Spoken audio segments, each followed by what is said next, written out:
আমি ছেড়েই দিতে রাজি আছি সুসভ্যতার আলোক। আমি চাই না হতে নববঙ্গে নবযুগের চালক। আমি নাই বা গেলাম বিলাত, নাই বা পেলাম রাজার খিলাত। যদি পরজন্মে পাই রে হতে ব্রজের রাখাল বালক, তবে নিবিয়ে দেব নিজের ঘরে সুসভ্যতার আলোক।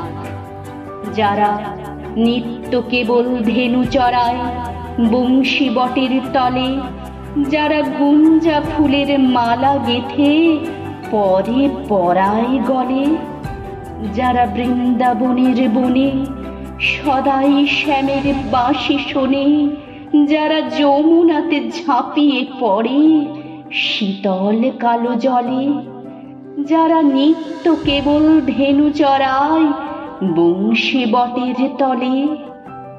ওরে বিহান হলো জাগরে ভাই, ডাকে পরস্পরে।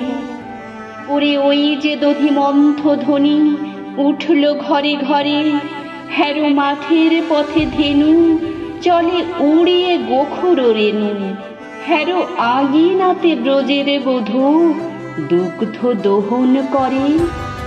ওরে বিহান হলো জাগরে ভাই, ডাকে পরস্পরে।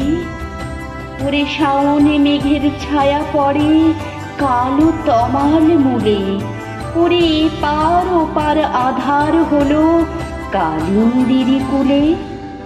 ঘাটে গোপাঙ্গনা ডরে কাঁপে খেয়া তরির পরে, হ্যারো কুঞ্জ বনে নাচে ময়ূর কলাপ খানি তুলে। ওরে শাওনে মেঘের ছায়া পড়ে কালো তমাল মূলে। মোরা নবনবীন ফাগুন রাতে নীল নদীর তীরে, কোথা যাব চলি অশোক বনি শিখি পুচ্ছ শিরে।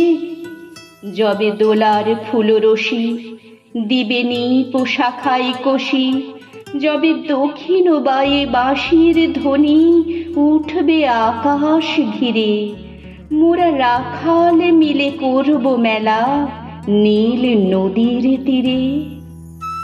আমি হব না ভাই নববঙ্গে নবযুগের চালক, আমি জ্বালব না আধার দেশে সুসভ্যতার আলোক।